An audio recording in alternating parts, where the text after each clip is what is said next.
প্রথম 10 আয়াত শেষ 10 আয়াত মুখস্থ রাখেন, আমল করেন, আল্লাহ পাক আপনাকে সেই ফিতনা থেকে বাঁচাবে ইনশাআল্লাহ তাআলা।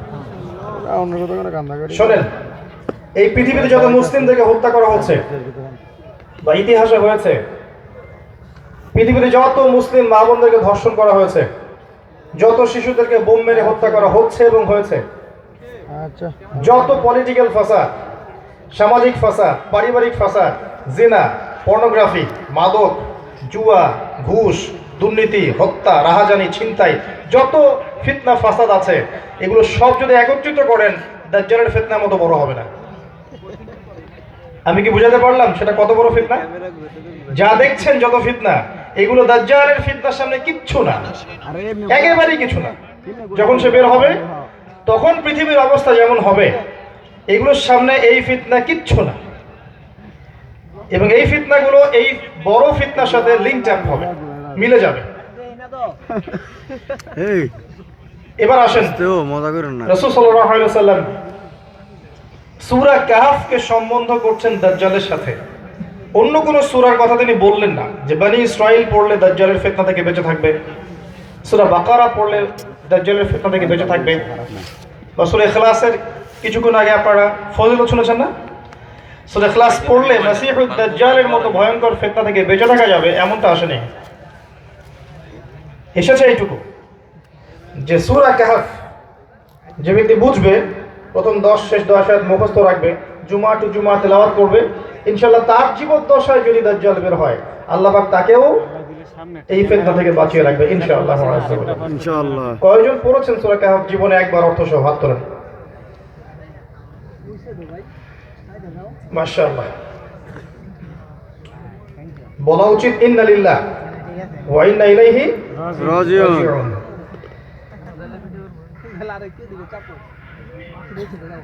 যে ব্যক্তি বিচক্ষণ শ্রোতা, তিনি বুঝে ফেলবেন যে নিঃসন্দেহে এই সূরার মধ্যে এমন কিছু আছে যা আপনাকে দাজ্জালের ফিতনা থেকে বাঁচাবে।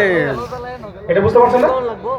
কেন এই সূরাকে সম্বোধন করা হলো? নিঃসন্দেহে এই সূরার মধ্যে এমন কিছু আছে যা আপনাকে মাসিহুদ দাজ্জালের ফিতনা থেকে বাঁচাবে।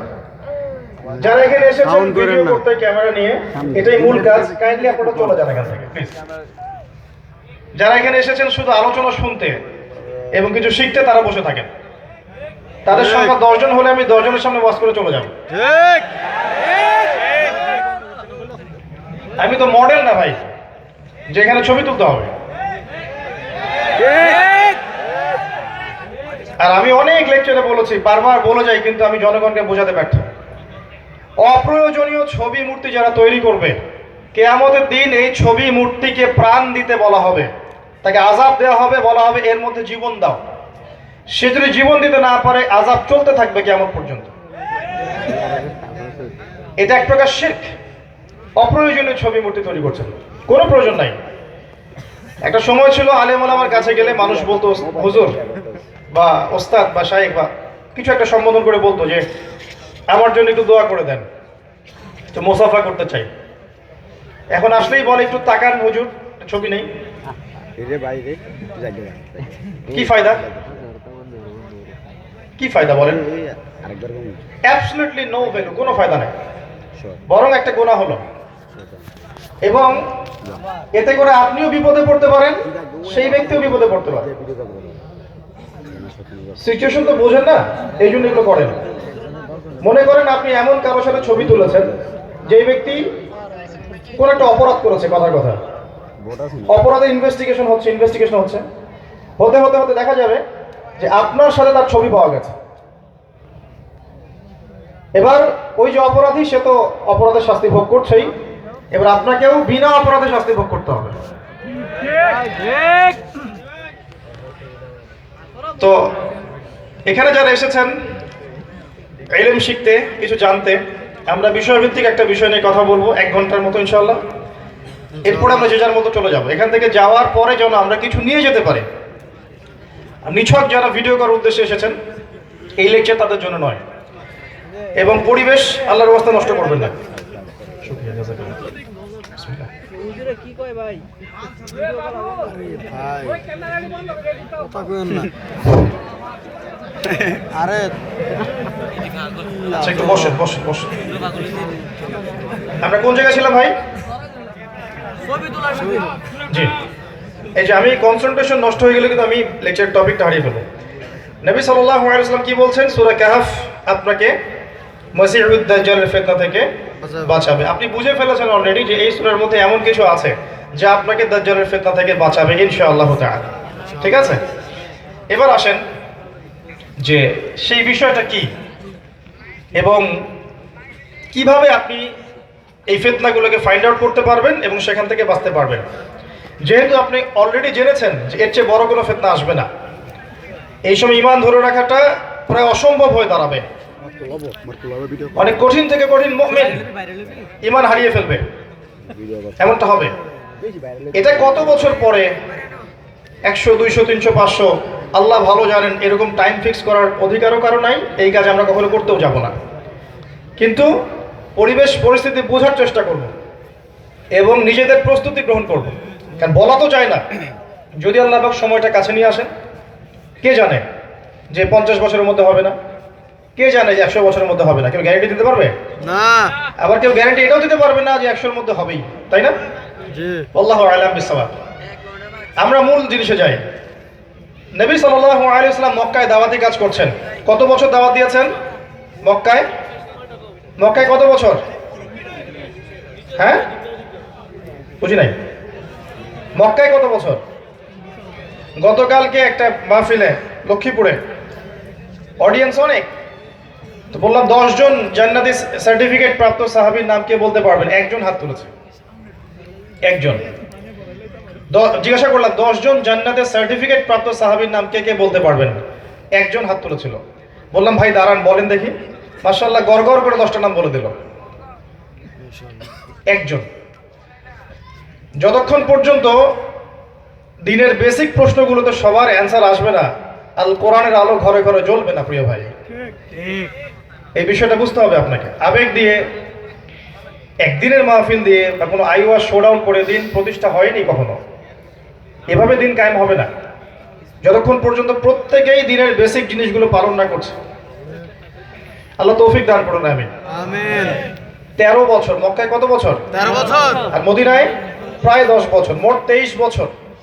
মক্কার 13 বছর যখন নবী সাল্লাল্লাহু আলাইহি ওয়াসাল্লাম দাওয়াতি কাজ করছেন, তখন বিভিন্ন রকম আঘাত এসেছে। শারীরিক নির্যাতন, মানসিক নির্যাতন, অর্থনৈতিক নির্যাতন, কখনো কখনো ধর্মতাত্ত্বিক কিছু বাধা এসেছে। যেমন একটা বাধা বলছি, মক্কার কুরাইশরা, তাদের কাছে আসমানি কোনো কিতাব ছিল না, ছিল ছিল না। তো ধর্মতাত্ত্বিকভাবে কিভাবে মুহাম্মদ সাল্লাল্লাহু আলাইহি ওয়াসাল্লামকে মানে প্রতিবন্ধকতা সৃষ্টি করা যায় তার পথের মধ্যে, এই জন্য তারা কিছু অজুহাত খুঁজতে লাগলো। তো তাদের কাছে কোনো ধর্মগ্রন্থ ছিল না, তাই তারা চলে গেল মদিনায়। মদিনার তৎকালীন নাম ছিল ইয়াসরিব। কি নাম ছিল? ইয়াসরিব। আমি লেকচারের শেষে কিন্তু 5টা প্রশ্ন করব। 5 জন যদি উত্তর দিতে পারেন 100 টাকা করে পুরস্কার ইনশাআল্লাহ। আলহামদুলিল্লাহ। আর বেশি দিব না, 5টাই। অত টাকা পয়সা নিয়ে আসি নাই সাথে করে। না দিলে খুশি। আচ্ছা, এই নামগুলো মনে রাখবেন। তৎকালীন মদিনার নাম কি ছিল? ইয়াসরিব। সেখানে ইহুদিরা থাকতো। কারা থাকতো? ইহুদিরা। ইহুদিদের গোত্রের নাম ছিল বনু নাজির, বনু কুরাইজা, বনু কাইনুকা। বনু নাজির, বনু কুরাইজা, বনু কাইনুকা। তো তাদের মধ্যে ইহুদি পণ্ডিত ছিল, আর ইহুদিদের কাছে কিন্তু আগের ধর্মগ্রন্থের জ্ঞান আছে, আছে না? তাওরাত, জাবুর, ইনজিল, এগুলোর জ্ঞান আছে না? আছে। কারণ তাদের এই বনু ইসরাইল গোত্রের মধ্যে সবচেয়ে বেশি নবী রাসূল এসেছেন। ঠিক আছে, সবচেয়ে বেশি নবী রাসূল এসেছেন এই বনু ইসরাইলের মধ্যেই। এই জন্যই তো ইসরায়েলের দাপট এত বেশি। তারা মনে করে যে আমরা আল্লাহওয়ালা, বাকি সবাই হচ্ছে তেলাপোকা, ওরা তাই মনে করে। যাই হোক, ওই ইহুদিরা এই মক্কার কুরাইশদেরকে শিখিয়ে দিল যে ওই ব্যক্তিকে গিয়ে 3টা প্রশ্ন করবে। কাকে কাকে 3টা প্রশ্ন করবে? মুহাম্মদ সাল্লাল্লাহু আলাইহি ওয়াসাল্লামকে। যদি সে 3টার উত্তর দিতে পারে, নিঃসন্দেহে সে একজন আল্লাহর নবী। ঠিক আছে, এই প্রশ্নের উত্তর একজন নবী ছাড়া কারো পক্ষে দেওয়া সম্ভব না। জিজ্ঞাসা করবে তাকে গিয়ে আসহাবুল কাহফের কি হয়েছিল, 1 নম্বর। 2 নম্বর, তাকে গিয়ে জিজ্ঞাসা করবে যুলকারনাইন এই বাদশা, বা এই কেউ বলেন নবী, কেউ বলেন বাদশা, তার কি হয়েছিল। 3 নাম্বার তাকে জিজ্ঞাসা করবে রূহ কাকে বলে, আত্মা বা রূহ কাকে বলে। যদি সে উত্তর দিতে পারে নিঃসন্দেহে সে একজন নবী। যদি উত্তর দিতে না পারে তোমরা বুঝে নিবে সে নবী নয়। একটা ফলসিফিকেশন টেস্ট, মানে কোষ্ঠী পাথর। তারা চলে আসলো মদিনা থেকে মক্কায়। এসে নবী সাল্লাল্লাহু আলাইহি ওয়াসাল্লামকে 3টা প্রশ্ন করলো। হে মুহাম্মদ সাল্লাল্লাহু আলাইহি ওয়াসাল্লাম, নবীর নাম আসলেই দরুদ পড়বেন, আমাদেরকে বলো যুলকারনাইনের কি হয়েছিল, আসহাবুল কাহফের কি হয়েছে, এবং রূহ বা আত্মা কাকে বলে। প্রিয় নবী সাল্লাল্লাহু আলাইহি ওয়াসাল্লাম বললেন, আগামীকাল এসো, তোমাদেরকে জানিয়ে দিব। তিনি একটা শব্দ বলতে ভুলে গিয়েছিলেন। কোন শব্দ? ইনশাআল্লাহ। ওহী আসা বন্ধ হয়ে গেল কয়েকদিনের জন্য। আল্লাহ পাক যে যত বড় মুমিন তার ভুল আল্লাহ পাক তত সূক্ষ্মভাবে ধরেন, তাই না? হ্যাঁ। তো এর মধ্যে মক্কার কাফেররা প্রোপাগান্ডা চালানো শুরু করলো। যেহেতু সে উত্তর দিতে পারছে না, অতএব নিঃসন্দেহে সে একজন নবী নয়। তারা প্রোপাগান্ডা চালানো শুরু করলো। মানে বাতিল পন্থীদের একটা স্বভাব হচ্ছে তারা ফাঁক ফোকর খুঁজতে থাকে। যখনই দেখবে একটা ফাঁক ফোকর পেয়েছে, এটাকে নিয়ে প্রোপাগান্ডা চালানো শুরু করলো। একই সুন্নাহ, ওই আইয়ামে জাহিলিয়াতের ওই কাফেররা ওইটাই করেছিল। নবী সাল্লাল্লাহু আলাইহি ওয়াসাল্লাম একটু মনক্ষুণ্ণ হলেন, মনে কষ্ট পেলেন। আল্লাহ পাক নবীর কষ্ট শুনতেন না, বুঝতেন না। আল্লাহ পাক আয়াত নাযিল করলেন, সূরা কাহফের 23 এবং 24 নম্বর আয়াত। আল্লাহ পাক নাযিল করলেন, ওয়ালা তাকুলান্না বা'দা আউযু বিল্লাহি মিনাশ শাইতানির রাজীম ওয়ালা তাকুলান্না লিশাই ইন্নী ফাঈলুন যালিকা গাদান ইল্লা ইনশা আল্লাহ। হে নবী, আপনি কখনো বলবেন না আমি আগামীকাল কিছু করব ইনশাআল্লাহ বলা ব্যতীত। এটা হলো প্রথম কথা। আপনি কখনো বলবেন না আমি আগামীকাল কিছু করব ইনশাআল্লাহ বলা ছাড়া। আমরা ইনশাআল্লাহ বলি তো? জি। ইনশাআল্লাহ অর্থ কি? অনেকে জিজ্ঞাসা করে ভাই কেমন আছেন, বলে ইনশাআল্লাহ ভালো আছি। তো কি বলতে হবে এখানে? আলহামদুলিল্লাহ। আলহামদুলিল্লাহ প্রেজেন্ট, ভালো আছেন আপনি। ইনশাআল্লাহ ফিউচার, ইনশাআল্লাহ আমি যাব, ইনশাআল্লাহ আমি করব। ঠিক আছে? তো ইনশাআল্লাহ দিয়ে আপনি ফাইন্ড আউট করতে পারবেন কারা আল্লাহ বিশ্বাসী সভ্যতা আর কারা আল্লাহকে অবিশ্বাসী সভ্যতা। খেয়াল করে দেখবেন যারা আল্লাহকে অবিশ্বাসী সভ্যতা এরা কখনো ইনশাআল্লাহ বলবে না। বলবে না, বলবে না। যাই হোক, নবী সাল্লাল্লাহু আলাইহি ওয়াসাল্লামকে এটা আয়াত নাযিল করা হলো এবং 3টার উত্তর জানিয়ে দেওয়া হলো। 3টার উত্তর জানিয়ে দেওয়া হলো। একটা হচ্ছে রূহ কাকে বলে, এর উত্তর কোথায় আছে? কোথায় আছে? সূরা বনী ইসরাঈলের মধ্যে। কোথায়? সূরা বনী ইসরাঈলের মধ্যে। এখানে একটা ইন্ডিকেশন আছে যে সূরা বনী ইসরাঈলে একটা উত্তর, বাকি 2টা সূরা কাহফে কেন? উত্তর হচ্ছে যে সূরা কাহফকে বুঝতে হলে আপনার সূরা বনী ইসরাঈল দরকার আছে। আমার কথা কি বোঝা যায় না? কঠিন মনে হচ্ছে? বোঝা যায়। আমি সহজ করার চেষ্টা করছি, একটু পর সহজ হয়ে যাবে ইনশাআল্লাহ। দ্বিতীয় উত্তর, আসহাবুল কাহফের কি হয়েছিল?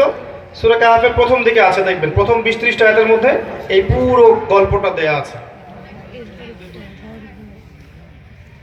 আর 3 নম্বর হচ্ছে ওই যুলকারনাইন বাদশার কি হয়েছে, এটা এই সূরার শেষের দিকে গিয়ে পাবেন, একদম শেষের দিকে। তো 3টার উত্তর আল্লাহ পাক নাযিল করলেন। এবার নবী সাল্লাল্লাহু আলাইহি ওয়াসাল্লাম তাদেরকে জবাব দিলেন এবং তাদের যে প্রোপাগান্ডা ছিল এই ব্যক্তি মিথ্যা নবী নাউযুবিল্লাহ, এটা বন্ধ হয়ে গেল। আচ্ছা, এই সূরার মধ্যে ইন টোটাল 4টা গল্প আছে। কয়টা? 4টা। প্রথম গল্পটা হচ্ছে আসহাবুল কাহফ বা গুহাবাসীর কি হয়েছিল। দ্বিতীয় গল্পটা হচ্ছে 2 বন্ধুর গল্প। একজন প্রচণ্ড ধনী ছিল, একজন দরিদ্র। ধনী বন্ধু আল্লাহ দ্রোহী ছিল আর দরিদ্র বন্ধু ছিল আল্লাহওয়ালা। আল্লাহ পাক ধনী বন্ধুটাকে ধ্বংস করে দেন, তার সম্পদ সহ তাকে ধ্বংস করেন, আর গরিব বন্ধুটাকে আল্লাহ পাক জান্নাত দান করেন। 3 নম্বর গল্পটা হচ্ছে নবী মূসা আলাইহিস সালাম এবং খিদর আলাইহিস সালামের গল্প। তারা দুইজন একটা সফর করেছিলেন, এই সফরের গল্প। আর 4 নম্বর গল্পটা হচ্ছে যুলকারনাইন আলাইহিস সালাম, তার গল্প। এখন এই সূরার মধ্যে আপনাকে আমি বলেছি আগেই যে মাসিহুদ দাজ্জাল থেকে বাঁচার মূল তত্ত্ব বা থিওরি, ফিলোসফি এখানে দেয়া আছে। এটা আপনাকে খুঁজতে হলে আগে চলে যেতে হবে কোথায় জানেন? আগে যেতে হবে মূসা এবং খিদর আলাইহিস সালামের গল্পে। কেন? আপনি গল্পটা শুরু করলে বুঝবেন। আসেন শুরু করি। নবী সাল্লাল্লাহু আলাইহি ওয়াসাল্লাম, বুখারী হাদিসে এসেছে, এটা অন্য অনেক হাদিসের গ্রন্থে এসেছে, যে মূসা আলাইহিস সালাম একদিন খুতবা দিচ্ছেন এবং খুতবাটা খুব চমৎকার হচ্ছিল।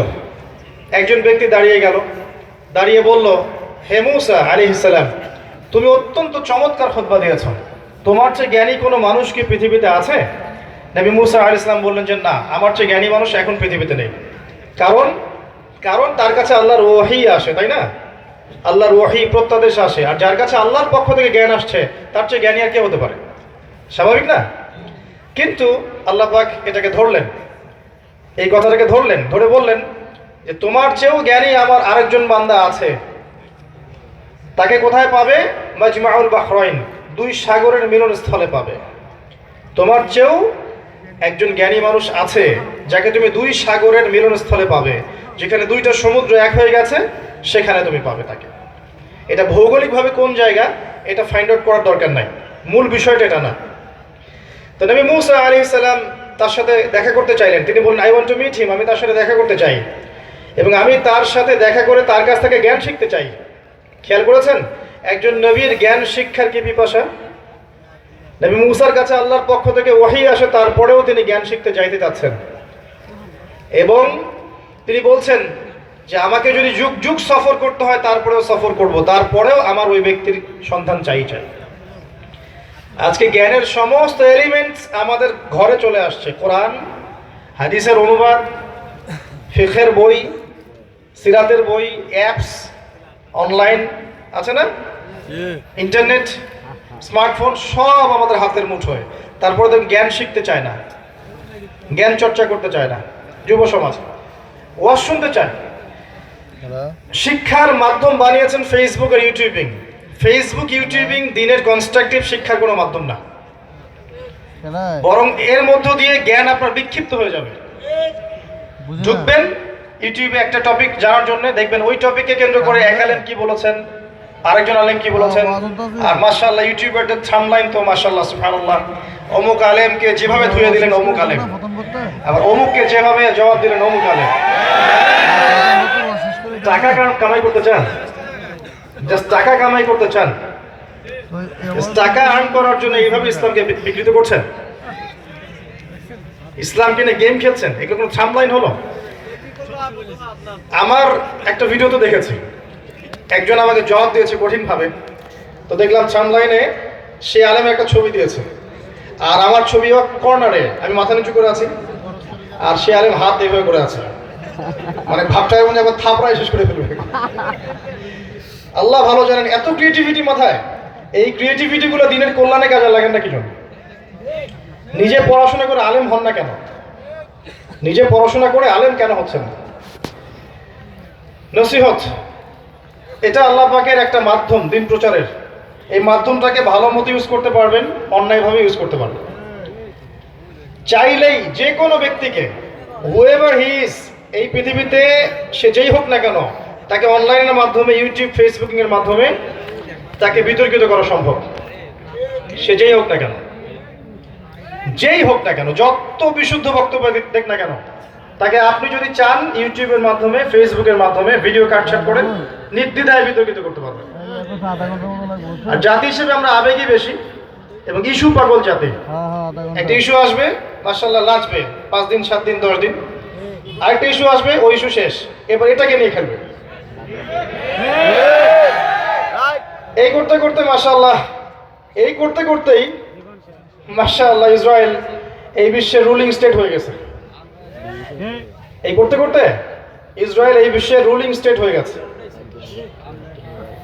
আচ্ছা, নসিহত হচ্ছে প্রচার করেন কিন্তু বিশুদ্ধ তাকওয়ার সাথে, আমানতদারিতার সাথে, এমন কিছু না যাতে উম্মার ক্ষতি হয়ে যায়, এমন কিছু না যাতে উম্মাহ, আলেম ওলামা, মুসলিম উম্মার এই কমিউনিটি, এদের মধ্যে আপোষে ফাসাদ সৃষ্টি হয়,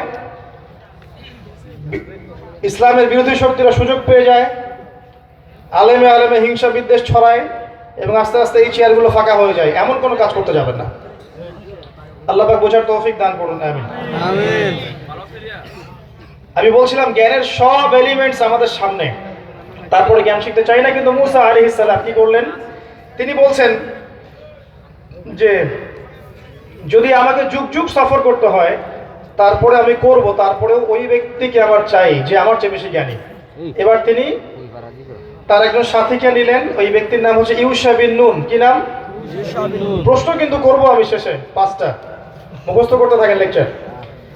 ইউশা বিন নুন এই ব্যক্তি পরবর্তীতে নবী হয়েছিলেন। তাকে সাথে নিলেন এবং একটা মাছ নিলেন সাথে, মাছ, ফিশ। আল্লাহ পাক ইনস্ট্রাকশন দিয়েছিলেন যে এই মাছটা যেখানে গিয়ে জীবিত হয়ে যাবে এবং সাগরে লাফিয়ে পড়বে, ওই জায়গায় তুমি এই ব্যক্তিকে পাবে, খিদির আলাইহিস সালামকে পাবে। আর খিদির মানে হচ্ছে শ্যামল বা সবুজ। একটা বর্ণনা এসেছে তিনি যেখানে বসতেন, খিদির আলাইহিস সালাম আল্লাহর এত বড় ওলি ছিলেন, এত আল্লাহওয়ালা ছিলেন, এমন এত বেশি ইন্টারনালি পিউরিফাইড ছিলেন, নূর ছিল, বসিরা ছিল, তিনি যেখানে বসতেন সেই জায়গাটা সবুজ হয়ে যেত। তো নবী মুসা আলাইহিস সালাম সফর শুরু করলেন। চলতে চলতে চলতে চলতে এক পর্যায়ে তিনি রাস্তা ভুল করলেন। এই জায়গাটা খুব ভালো করে শোনেন, তিনি রাস্তাটা ভুল করলেন। যে জায়গায় যাওয়ার কথা ছিল এখান থেকে ভুল পথে চলে গেলেন। যতটুকু ভুল পথে গেলেন ওই সফরটুকু তার কাছে খুব ক্লান্তিকর মনে হচ্ছিল এবং তিনি খুব টায়ার্ড হয়ে গেলেন। তার সেই সাথীকে বললেন, নাস্তা নিয়ে আসো। সেই সাথী ব্যাগ খুলে দেখলো সেখানে মাছটা নেই। ইউশা বিন নুন তিনি বললেন যে মাছটা তো সমুদ্রে চলে গেছে জীবিত হয়ে, আমি বুঝতে পারিনি, শয়তান আমাকে ভুলিয়ে দিয়েছিল। নবী মুসা আলাইহিস সালাম বলেন, ওইটাই তো সেই জায়গা যেখানে মাছটা চলে গেছে, ওখানেই আমরা সেই ব্যক্তিকে পাবো। তিনি আবার ব্যাক করে ফিরে আসতে লাগলেন। একটা মেসেজ, আপনার জীবনের চলার পথটা যদি ভুল হয়, আপনার জীবনের চলার পথটা যদি ভুল হয়, আপনি খুব সহজে ক্লান্ত হয়ে যাবেন। আপনার চলার পথটা যদি আল্লাহ এবং তার রাসূলের ইত্তেবায়ের মধ্যে না হয়, ভুল পথে হয়, আপনি খুব সহজেই ক্লান্ত হয়ে পড়বেন। ক্লান্ত হয়ে যাচ্ছেন না এখন? হতাশ হচ্ছেন না জীবনে? হচ্ছে। আমাদের যুব সমাজ এখন হতাশ। যুব সমাজ হতাশায় ভোগে, টেনশনে ভোগে, অর্থের টেনশন, পরিবারের রেসপন্সিবিলিটি টেনশন, ঠিক আছে, সামনে ফিউচার টেনশন, কি করব, অনেক টেনশনে ভোগে, হতাশাগ্রস্ত যুব সমাজ কিন্তু। এবং এক পর্যায়ে দেখবেন তারা নেশা করতে গেছে, গার্লফ্রেন্ডের কাছে শান্তি খুঁজতে যাচ্ছে, মিউজিকের কাছে শান্তি খুঁজতে যাচ্ছে, ক্যাসিনো, জুয়া, মাদক, এইসব জায়গায় শান্তি খুঁজতে যাচ্ছে। কেন জানেন? সে ভিতর থেকে হতাশ, সে ভিতর থেকে কষ্টে ভুগছে, মানসিক কষ্টে ভুগছে। এই কারণে সে এইসব জায়গায় গিয়ে সুকুন বা পিস খোঁজার চেষ্টা করছে। আসলে আদতে এই আল কোরআন, এই বইটার, আল্লাহর এই কিতাবের কাছে না আসলে, আল্লাহ পাকের এই কিতাবের কাছে না আসলে সে আদতে শান্তি পাবে না। অনলি আল কোরআন আপনাকে চিরস্থায়ী প্রশান্তি দিবে ইনশাআল্লাহ। তো যেটা বলছিলাম, তার চলার পথটা ভুল হওয়ার সাথে সাথেই তিনি ক্লান্ত হয়ে পড়ছিলেন। আমাদের জীবনে চলার পথ ভুল হলেই আমরা ক্লান্ত হয়ে পড়ব। এবার ফিরে আসলেন, এসে দেখলেন হ্যাঁ, ওই জায়গায় যেখানে দুই সাগর মিলিত হয়েছে, এখানে একজন ব্যক্তি পাথরের উপরে বসে আছে। কিসের উপরে? এখানে একটা মেসেজ যে আপনাকে শেষ জামানার স্কলার হতে হলে, যারা আল্লাহর ওয়াহির জ্ঞান দিয়ে বিশ্বকে চ্যালেঞ্জ করবে এবং সবচেয়ে জ্ঞানী মানুষের পর্যায়ভুক্ত হবে খিদির আলাইহিস সালামের মতো, তাদের চরিত্রটা ওই পাথরের মতো হতে হবে, রক স্টিল, একদম শক্ত, সামান্য বাতাসে টলে যাবে না, একদম পাথরের মতো শক্ত হতে হবে যদি আপনি শেষ জামানার দাজ্জালীয় সভ্যতাকে ডিল করতে যান।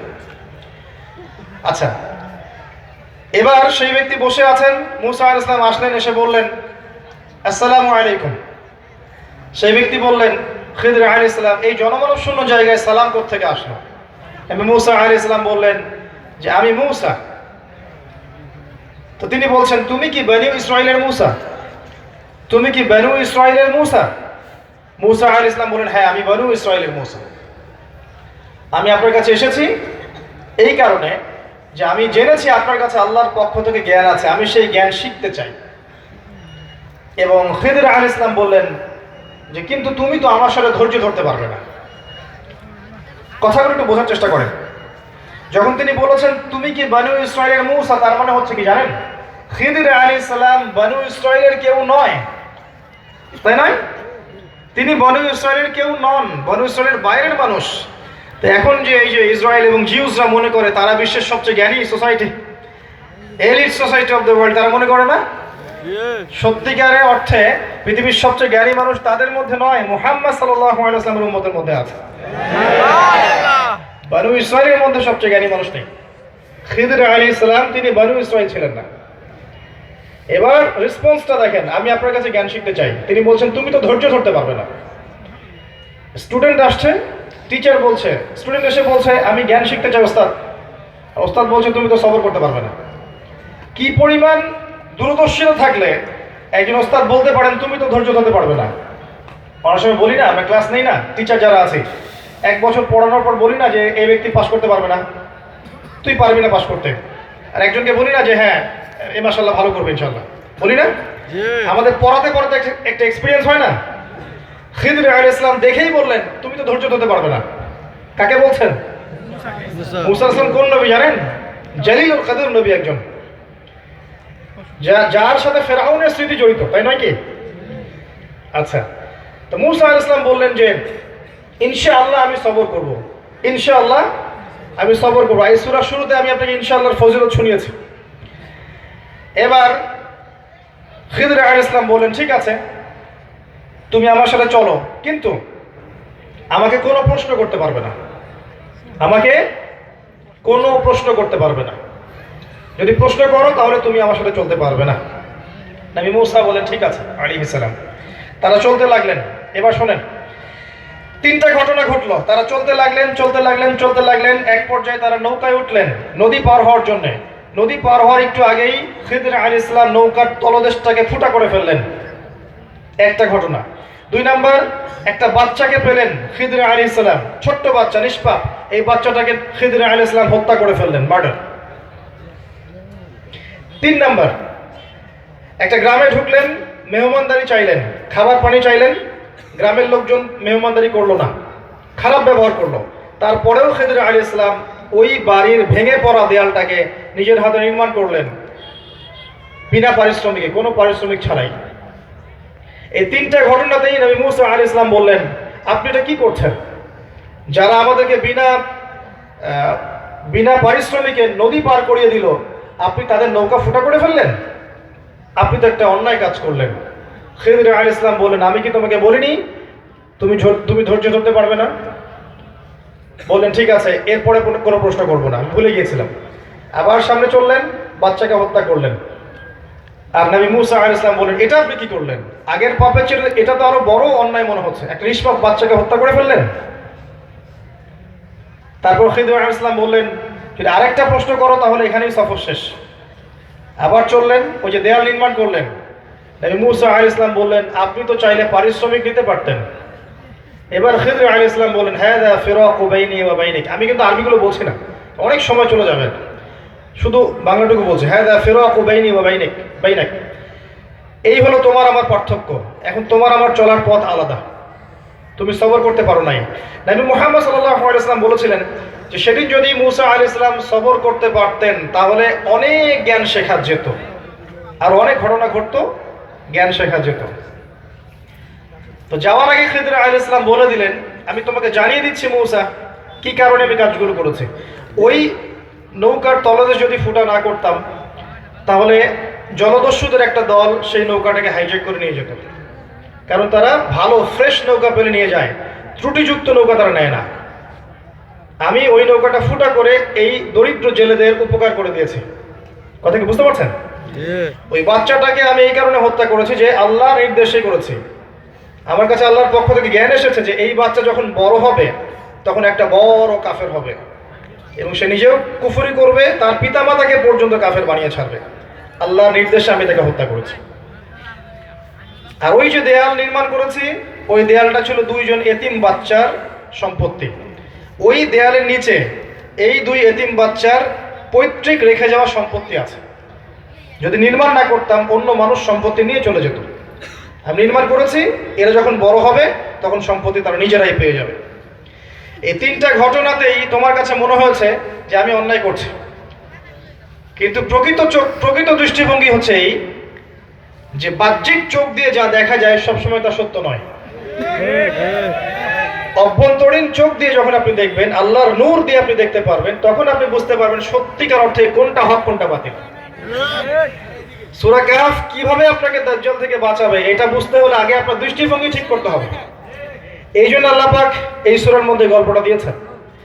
আগে সবাইকে খিদর আলাইহিস সালামের মতো দূরদর্শিতা সম্পন্ন হতে হবে। শুধু বাহ্যিক চোখ দিয়ে দেখলেই হবে না বিশ্বকে, ভিতরের চোখটা দিয়ে দেখতে হবে। বাইরের চোখ দিয়ে দেখলে আপনি বুঝবেন যে বিশ্ব এগিয়ে যাচ্ছে মাশাআল্লাহ, সায়েন্স এন্ড টেকনোলজি মাশাআল্লাহ, চাঁদে যাচ্ছি, মঙ্গলে অভিযান পাঠাচ্ছি, অন্যান্য গ্রহে পানি খুঁজে বেড়াচ্ছি, পারমাণবিক অস্ত্র তৈরি করেছি, world bank, IMF, United Nations, সামরিক বাহিনী, কত কিছু ওয়ার্ল্ডে, ফার্স্ট লেন অফ লাইফ, সভ্যতা এগিয়ে গেছে, তাই না? ভিতরের চোখ দিয়ে আপনি দেখলে বুঝবেন এই পুরো ওয়ার্ল্ডটা এগিয়ে যাচ্ছে ঠিকই, বাট কিয়ামতের দিকে। আগে দৃষ্টিভঙ্গি চেঞ্জ করতে হবে এবং আল্লাহর নূর দিয়ে দেখতে হবে কোন কলবের মধ্যে নূর আসবে, যেই কলব নিয়মিত পরকালকে স্মরণ করে, মৌতকে স্মরণ করে, বেশি বেশি কোরআন তেলাওয়াত করে, বেশি থেকে বেশি আল্লাহর জিকির করে, তাসবিহ তাহলিল করে, আল্লাহর কাছে দোয়া করে, নফল নামাজ পড়ে, দান সাদাকা করে, রোজা রাখে, এইসব কলবের মধ্যে নূর আসতে পারে। যে কলবের মধ্যে হিংসা নাই, বিদ্বেষ নাই, কারো প্রতি পরশ্রী কাতরতা নাই, রিয়া নাই, অহংকার নাই, এইসব কলবে আল্লাহ নূর আসবে ইনশাআল্লাহ। এগুলো একসাথে না হলে ওই কলবে নূর আসবে না। আল্লাহ নূর না আসলে আপনি আল্লাহর নূর দিয়ে দেখতে পারবেন না। দেখেন মুসা আলাইহিস সালাম কিন্তু একজন নবী ছিলেন, তারপরেও 3টা ক্ষেত্রে তিনি তাকে ভেটো দিচ্ছেন, এটা কেন করছেন, এটা কেন করছেন, এটা কেন করছেন। তিনি প্রকৃত অর্থ বুঝতে পারছেন না। আর খিদর আলাইহিস সালাম, তার কাছে আল্লাহ প্রদত্ত জ্ঞান ছিল, তিনি বাহ্যিক চোখ আর ভিতরের চোখ, দুইটা চোখকে কাজে লাগিয়ে দেখছেন যে দূরে কি হতে যাচ্ছে। কথা কি বুঝতে পারছেন? এই অবস্থায় যদি আমরা না আসতে পারি শেষ জামানার মানুষ যারা আছে, তাহলে আমাদের ধ্বংস কেউ ঠেকাতে পারবে না। বাহ্যিক চোখ দিয়ে দেখবেন মাশাআল্লাহ সব এগিয়ে যাচ্ছে, কিন্তু আল্লাহর নূর দিয়ে দেখলে আপনি বুঝতে পারবেন সব সত্যিকার অর্থেই পজিটিভলি আগাচ্ছে না, বরং ধ্বংসের দিকে আগাচ্ছে। আল্লাহ পাক বোঝার তৌফিক দান করেন, আমিন। এই দৃষ্টিভঙ্গিটাকে কাজে লাগাই আমরা জাস্ট আরেকটা গল্প শিখবো আজকে, এবং এই গল্প আপনাকে বলে দিবে যে কিভাবে আপনি মাসিহুদ দাজ্জালের ফিতনা থেকে বাঁচতে পারবেন। চা তো খাওয়া যাবে না, ভাইরাল হয়ে যাবে। পানি খাইলাম ভাই। আচ্ছা এবার আসেন, একটা গল্প আপনাকে বোঝাবে কিভাবে আপনি মাসিহুদ দাজ্জালের ফিতনা থেকে বাঁচবেন সূরা কাহফকে কেন্দ্র করে। দৃষ্টিভঙ্গি ক্লিয়ার এখন? কিভাবে দেখবো বিশ্বকে? বাহ্যিক চোখ দিয়ে? শুধু বাহ্যিক চোখ দিয়ে নয়, বরং ভেতরের চোখ দিয়ে। ভেতরের চোখ কখন খুলবে? যখন সেখানে আল্লাহর নূর আসবে। নূর কখন আসবে? ফরজ ওয়াজিব এগুলো যখন করবেন, পাশাপাশি নফল করবেন বেশি বেশি, আল্লাহ আপনাকে ভালোবেসে ফেলবেন ইনশাআল্লাহ। মৌতকে স্মরণ করবেন, পরকালকে স্মরণ করবেন, বেশি বেশি কোরআন তেলাওয়াত করবেন, জিকির আজকার করবেন, দোয়া করবেন, কলবে নূর আসবে। মনের মধ্যে হিংসা বাদ দেন, গীবত, তহমত, রিয়া, অহংকার, পরশ্রী কাতরতার সংস্কৃতি ত্যাগ করেন, মনের মধ্যে আল্লাহর পক্ষ থেকে ইনশাআল্লাহ তাআলা নূর আসবেই ইনশাআল্লাহ। আল্লাহ পাক আমরা সবাইকে নূর দান করুন, আমিন। দোয়া করেন, রব্বানা আতমিম লানা নূরানা ওয়াগফির লানা ইন্নাকা আলা কুল্লি শাইইন কাদির। একটা সভ্যতা ছিল, ওই সভ্যতার বাদশার নাম ছিল দাকিয়ানুস। কি নাম? দাকিয়ানুস। এই বাদশার যে রাজ্যটা ছিল, এখানে সমস্ত রকম আল্লাহদ্রোহী কাজ হতো, শিরিক হতো, হারাম হতো, কুফরি হতো, আপনার অশ্লীলতা থাকতো, জেনা, ব্যভিচার, মদ সব দিয়ে ভর্তি ছিল একটা সমাজ। এই সমাজের বাদশার নাম কি ছিল? দাকিয়ানুস। এটা কত বছর আগে আল্লাহ ভালো জানেন, তবে আমাদের উম্মার থেকে অনেক আগে, এটা শিওর, নিশ্চিত। তো এরকম একটা সমাজের মধ্যে কিছু যুবককে আল্লাহ পাক হেদায়েত দিলেন। যুবক ভাইদের জন্য সুসংবাদ, কিছু যুবককে আল্লাহ পাক হেদায়েত দিলেন, এবং সেই যুবকরা সাধারণ কোনো যুবক ছিল না, বরং ওই সোসাইটির যারা নেতৃস্থানীয় ব্যক্তি তাদের সন্তান ছিল তারা। সুবহানাল্লাহ। হেদায়েত পাওয়ার পর তারা যেটা করলো, তারা ঈমানটা গোপন রাখলো। এরপর এক পর্যায়ে জানাজানি হয়ে গেল, তারা অন্যকে দাওয়াত দিতে লাগলো। দাওয়াতে খুব একটা ফলাফল আসলো না, বরং ওই স্বৈরাচারী শাসক দাকিয়ানুস সে তাদেরকে ধরে ফেলল। ধরে 3 দিনের আলটিমেটাম দিল, 3 দিনের মধ্যে যদি এই ধর্ম ত্যাগ না করেছো, আমাদের ধর্মে ফিরে না আসছো, তাহলে তোমাদেরকে মৃত্যুদণ্ড দিব। কথা কি বুঝতে পারছেন আমার? আচ্ছা, এবার তারা চিন্তা করছেন এখন কি করা যায়। তাদের সাথে একটা কুকুর ছিল। কি ছিল? কুকুর। এবার তারা চিন্তা করলেন আমরা এখান থেকে চলে যাব, আমরা এখানে ফাসাদ সৃষ্টি করব না, এদের সাথে আপোষও করব না, ধর্ম ত্যাগও করব না, আমরা এক আল্লাহর তাওহীদে থাকবো, এখান থেকে ডিসকানেক্টেড হয়ে যাব, এই ফিতনাময় পরিবেশ থেকে আমরা সরে যাব, সাইলেন্টলি এখান থেকে লিভ করব। তারা চলে গেলেন। তারা চলে যাচ্ছিলেন অন্য কোনো জায়গার দিকে। পথিমধ্যে তারা ক্লান্ত অনুভব করলেন, একটা গুহার মধ্যে আশ্রয় নিলেন। সেই গুহায় শোয়া মাত্রই তারা ঘুমিয়ে পড়লেন। এবার ঘুম থেকে উঠলেন। ওঠার পর একজন বলছেন যে কতদিন ঘুমিয়েছি আমরা? একজন উত্তর করছেন হয়তো একদিন ঘুমিয়েছি বা একদিনের কিছু অংশ। আরেকজন বলছে আল্লাহ ভালো জানেন কতদিন ঘুমিয়েছি। আচ্ছা ঠিক আছে, আমরা ক্ষুধার্ত, এই পয়সাগুলো নাও, নিয়ে বাজারে যাও, বাজারে গিয়ে কিছু খাবার কিনে নিয়ে আসো। এবার সেই ব্যক্তি পয়সাগুলো নিল, নিয়ে বাজারের উদ্দেশ্যে রওনা দিচ্ছে। এবার গুহা থেকে বের হয়ে সে যা দেখলো, এই দৃশ্য দেখে তার কাছে মনে হচ্ছে সে স্বপ্ন দেখছে। এটা কোনো স্বপ্ন, দুঃস্বপ্ন মনে হয়। যে রাস্তা দিয়ে তারা এসেছে এখনকার রাস্তা এমন নয়, যেই পথ দিয়ে তারা গতকালকে এসেছে সেই পথটা এমন নয়, যে বাজারে সে গেল সেই বাজারটা আগের মতো নয়। তার কাছে মনে হচ্ছে সে স্বপ্ন দেখছে। যাই হোক, সে দোকানদারকে বলল যে কিছু রুটি দাও আমাকে। দোকানদার কিছু রুটি দিল, সেই ব্যক্তি পয়সাটা দিয়ে দিল তাকে। পয়সাটা হাতে নিয়ে সেই ব্যক্তি বলছে এই পয়সা, এই গুপ্তধন কোথায় পেয়েছো? দাঁড়াও, এখানে দাঁড়াও। কোথায় এই গুপ্তধন পেয়েছো? এই ব্যক্তির অবস্থা কিন্তু খারাপ। চিন্তা করেন আপনার অবস্থা কি হতে পারতো তখন। এই ব্যক্তি বলছে কোথায় পাবো এই পয়সা? এটা আমার পয়সা, এটা আমার উপার্জন করা পয়সা, কোনো গুপ্তধন পাইনি আমি। তো এই ব্যক্তি বলছে দোকানদার, এখানে যে রাজার সিগনেচার দেয়া আছে এই দাকিয়ানুস বাদশার, এ তো 300 বছর আগে মারা গেছে। কত বছর? 300 বছর আগে মারা গেছে। এখন এই লোকের মাথা আরো খারাপ। কি বলে? কারণ দাকিয়ানুস বাদশার আন্ডারে যারা বড় বড় নেতৃস্থানীয় ব্যক্তি ছিলেন, আমরা ওদের সন্তান, তা আমাদের হচ্ছে ভালো কে চিনবে রাজাকে, তাই না? তো তার কাছে বিষয়টা একটু এলোমেলো মনে হচ্ছে। যাই হোক, সেখানে ওই যে পুলিশ প্রশাসন চলে আসলো। কি হয়েছে এখানে, ঘটনা কি? এই ঘটনা, এই দেখেন দাকিয়ানুস বাদশার আমলের পয়সা এই ব্যক্তি আমাকে দিচ্ছে, এই গুপ্তধন পেয়েছে কোনো, এটা ধরেন। তো ওকে ধরে নিয়ে রাজার কাছে নিয়ে যাওয়া হলো। এবার রাজার যে ওই যে সিংহাসন এবং রাজপ্রাসাদ, এখানে ঢোকার পর তার চোখ ছানা বানা।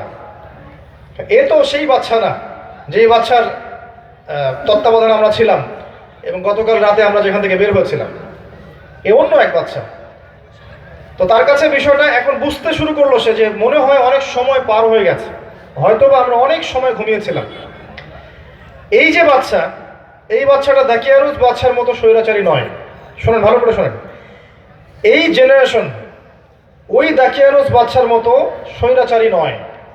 তারা কুফরি, শিরিক, হারাম, জেনা, অশ্লীলতা এগুলোর সাথে সম্পৃক্ত নয়। শুধু একটা বিষয় তারা বিশ্বাস করে না এই জেনারেশন, সেটা হচ্ছে তারা বিশ্বাস করে না যে আল্লাহ পাক মৃত্যুর পরে আবার মানুষকে জীবিত করতে পারবেন। এটা এরা বিশ্বাস করে না। কথা বুঝতে পারছেন?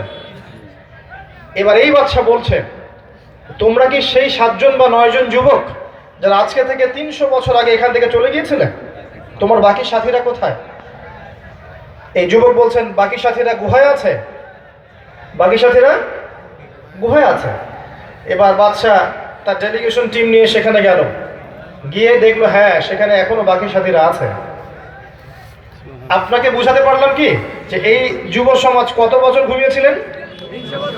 প্রায় 309 বছর আল্লাহ পাক এদেরকে ঘুম পাড়িয়ে রেখেছেন। রাখানোর পর আবার জীবিত করেছেন।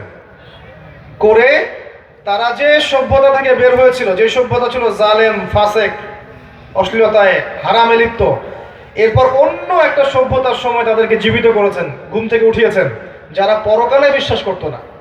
আল্লাহ পাক এই 7 জন বা 9 জন যুবককে দিয়ে একটা পুরো সভ্যতাকে মেসেজ দিলেন যে আল্লাহ এই 300 বছর ঘুম পাড়িয়ে জীবিত করতে পারেন, ঘুম থেকে ওঠাতে পারেন, সে আল্লাহ অবশ্যই মৃত্যুর পর মানুষকে পুনরুজ্জীবিত করতে পারবেন।